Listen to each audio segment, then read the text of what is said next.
Kenapa newbie selalu rugi dalam kripto? Kalau kau baru nak start kripto dan confused nak guna exchanger apa, ini 3 terbaik untuk orang Malaysia.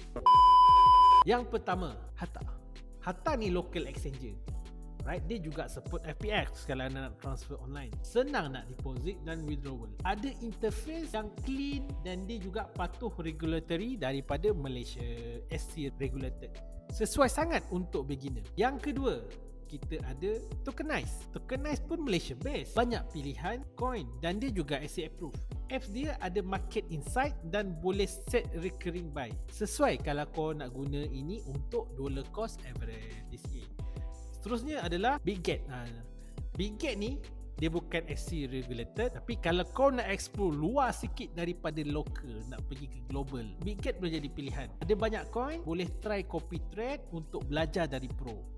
Alright, tapi guna ini bila kau dah pandai benda asas lah. Alright, ingat jangan simpan semua coin dalam exchanger. Cuba simpan juga dalam wallet sendiri. Nak aku bagi full comparison?